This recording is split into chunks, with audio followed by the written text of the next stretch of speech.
महायुतीचा करार 2 दिवसांपूर्वी रद्द झालेला होता. त्यानंतर जैन बोर्डिंग पुन्हा सुरू होतोय.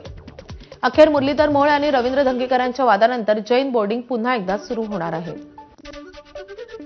पुढच्या आषाढीला अजित पवारांनी मुख्यमंत्री म्हणून विठ्ठलाची शासकीय महापूजा करावी अशी इच्छा आमदार अमोल मिटकरींनी बोलून दाखवली आहे. काल कार्तिकी एकादशीनिमित्त मिटकरींच्या अकोल्यामधल्या निवासस्थानी भजनाचा कार्यक्रम आयोजित करण्यात आलेला होता. यावेळी मिटकरींनी अभंग गात अजित पवारांच्या मुख्यमंत्रीपदाची इच्छा बोलून दाखवली आहे.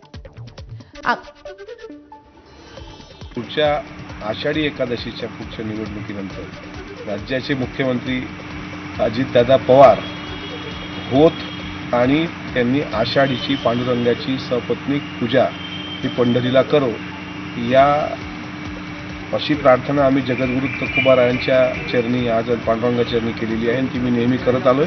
माझ्या प्रार्थनेला लवकरच यश येईल अशी मला शाश्वती आहे.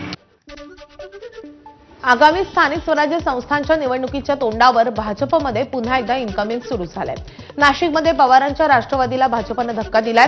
शरद पवारांच्या राष्ट्रवादीकडून विधानसभा निवडणूक लढवलेले सिन्नरचे उदय सांगळे आणि दिंडोरीच्या सुनीता चारोस्कर आज भाजपमध्ये प्रवेश करणार आहेत.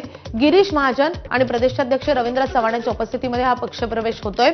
आज प्रवेश करणारे दोन्ही नेते हे अजित पवारांच्या राष्ट्रवादीचे मंत्री माणिकराव कोकाटे आणि नरहरी झिरवळ यांचे राजकीय विरोधक आहेत. या दोन्ही नेत्यांच्या भाजप प्रवेशामुळे नाशिकमध्ये महायुतीतलं राजकीय समीकरण बदलणार आहे.